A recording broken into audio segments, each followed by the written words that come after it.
Welcome to తీర్పు 90 news. పెంతోట సాహిత్య పురస్కారానికి ఎంపికైన తొగర్ల సురేష్ బాల సాహిత్యంలో రాణించడం అభినందనీయం. ప్రముఖ కవి కంకణాల రాజేశ్వర్ సిద్దిపేట జిల్లా పూర్వపు మెదక్ జిల్లా నుండి కరీంనగర్ మరియు వరంగల్ జిల్లాలోని కొన్ని భూభాగాలను ప్రాంతాలను కలుపుకొని 2016 అక్టోబర్ 11న సిద్దిపేట జిల్లా ఏర్పడింది. సిద్దిపేటలోని శ్రీ వాణి సాహిత్య పరిషత్ ఆధ్వర్యంలో జాతీయ స్థాయి బాల సాహిత్య సంపుటాల పోటీల్ని నిర్వహించారు. 2025 సంవత్సరానికి గాను 10వ సంవత్సరం పెంతోట సాహిత్య పురస్కారానికి నిజామాబాద్ జిల్లా కేంద్రంలోని కోటగల్లి ప్రాంతానికి చెందిన ప్రముఖ కవి తొగర్ల సురేష్ ఎంపిక పట్ల ప్రముఖ కవి కంకణాల రాజేశ్వర్ ఆదివారం మీడియా సమావేశంలో తెలిపారు.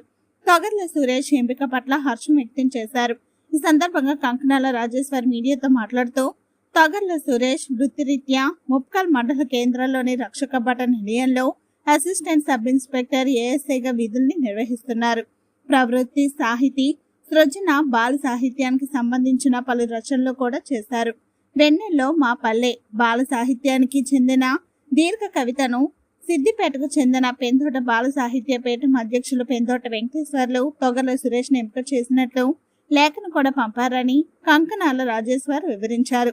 భవిష్యత్తులో తొగర్ల సురేష్ మరెన్నో మంచి సాహితీ ప్రక్రియలో ప్రత్యేక దృష్టి కనపరిచి ప్రతిభ చాటాలని అన్నారు. ఈ శుభ సందర్భంగా తొగర్ల సురేష్ కు కంకణాల రాజేశ్వర్ అభినందనలు తెలిపారు.